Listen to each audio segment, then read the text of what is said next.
We seemed to have it all together. The all-American family. We went to church, waved and smiled to our neighbors, but inside the walls of our house was a much different reality.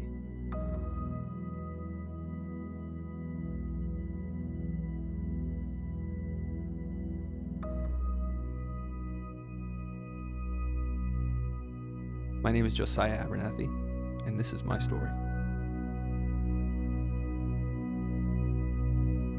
When I was young, I lived the life of a typical boy in the Midwest. I was born in Tulsa, Oklahoma, but soon moved to Lawrence, Kansas, where my dad started his first church as a pastor. I accepted Christ at a young age and was a pretty good kid, for the most part at least. On the outside, my family was just like any other, but on the inside, it was much different. We had secrets. My father posed as a pastor, but at home he was a completely different person. He was abusive, full of rage and anger, and he made our lives miserable. This hypocrisy went on for years. My freshman year of high school, I began to rebel and turn to drugs and alcohol. It was a great escape, and I liked the way they made me feel. I was able to momentarily forget all of my problems. Home and all its baggage was non-existent, and I could be the Josiah I always wanted to be, free and able to do whatever I wanted. My father went on to start another church, continuing the lie that he was living and exposing us to. That was when my relationship with God started to go downhill. I remember thinking, how could God be real in the midst of my wrecked home life or my loneliness at school? Where was he in the midst of my struggles? I continued to turn to drugs, sex, and alcohol. I declared myself an atheist at the age of 16. I completely turned my back on God because I felt he turned his back on me. I hated everything and everyone, including myself. I attempted suicide numerous times, and I gave up completely on myself and on life.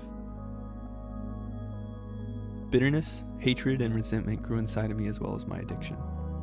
I tried to fill my emptiness with all these things, but deep down inside I was completely lost and empty.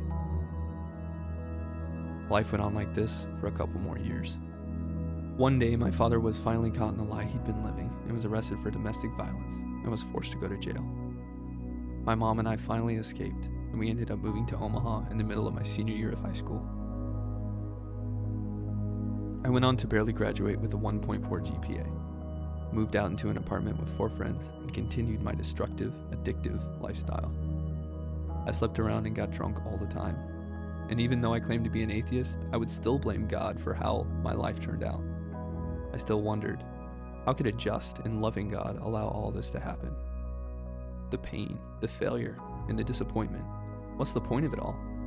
My conclusion at the time? No, none of this does really matter. God can't be real. Life is hopeless. I am hopeless.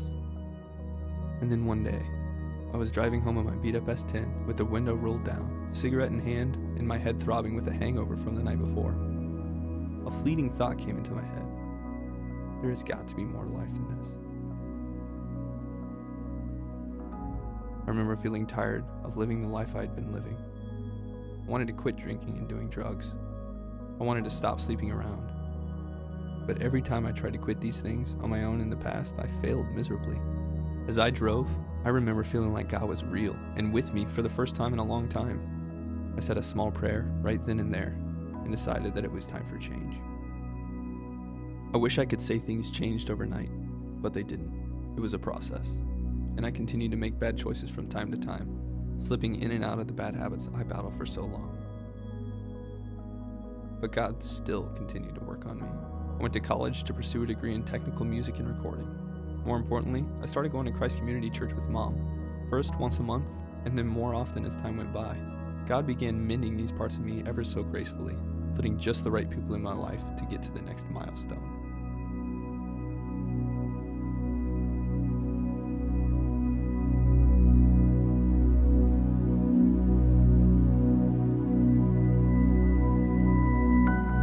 On February 14th, 2012, I made a decision to completely cross the line into faith and put my trust in Jesus. I put drugs and alcohol down for good, and I haven't touched them since. I began to seek help in all the areas of my life that needed attention. I walked through the church doors every Sunday, asking God the questions that had forever plagued my mind. Why me? I asked. Can life ever be fulfilling? Where do you want me to go from here? And day by day, God has given me the answers to those questions and so much more. I'm a living testimony that God can change anyone. No matter how broken or lost you feel, God still wants you. He loves you so much that he sent his son Jesus to die for you. Once I accepted that truth and crossed the line into a relationship with him, my life has been forever changed. Thank you, Jesus.